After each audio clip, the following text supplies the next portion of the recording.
Hello বন্ধুরা, রাত্রে এই যে আজকে ছেলে করেছে গোটা চিকেন। দেখো, গোটা চিকেন রান্না করেছে ছেলে। তবে খাওয়ার কথা ছিল কিন্তু রুটি দিয়ে, কিন্তু না, রুটি না। তোমাদের দাদাভাই বলছে এইভাবে চিকেন রান্না করলে রুটি দিয়ে ভালো লাগে না, কারণ এটা দই দিয়ে, বেশি দই আছে, কাজু বাটা আছে, এগুলো দিয়েই রান্না।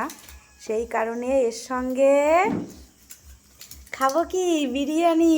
ওই যে তোমাদের দাদাভাই এনেছে তিনজনার জন্য, আমি, তোমাদের দাদাভাই আর ছোট ছেলে, তিনজনার জন্য এই যে এনেছে তিনটে বিরিয়ানি।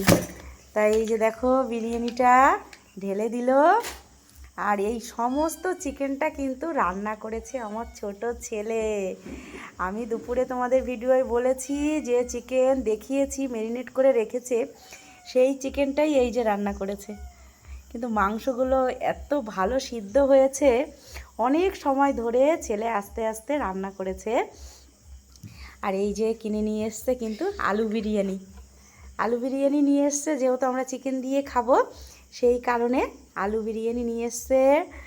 তবে আজকে বড় ছেলে বাড়ি নেই, তো আমরা এই যে তিনজনা আছি, মনটার মধ্যে কিন্তু অতটা আনন্দ নেই। ভালো লাগছে, ছোট ছেলে আজকে ফার্স্ট টাইম এরকম কিছু রান্না করলো, কোনোদিনও ও করেনি, ফার্স্ট টাইম করেছে। তবে দেখে কিন্তু খুব সুন্দর মনে হচ্ছে, জানি না খেতে কেমন হবে।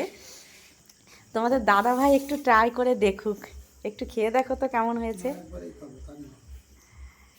একটু চিকেনটা ছিঁড়ে খেয়ে দেখো, চিকেনটা একটু ছিঁড়ে খাও কাছে নিয়ে। গোটা চিকেন এই ফার্স্ট টাইম আমরা খাচ্ছি, কারণ আমি না এগুলো পছন্দ করতাম না, গোটা চিকেন রান্না হবে। তা ছেলে যেভাবে করেছে, আমি নিজেই তো দেখেছি রান্নাটা ভালো হয়েছে। আচ্ছা, ছেলেকে 100-র মধ্যে কত দেবে বলো? 100 100। তবে আমার ছেলে, ছোট ছেলে, ও যে এইভাবে রান্না করতে পারবে, সত্যি আমি কিন্তু অবাক হয়ে গেছি। আর তোমরা দেখে বলো, শুধু দেখে না, খেয়েও তোমরা বলো। তোমাদের এই যে সমস্ত ধরে দিয়েছি, খেয়ে তোমরা বলো কেমন হয়েছে। সবাই ভালো থেকো, সুস্থ থেকো, গুড নাইট।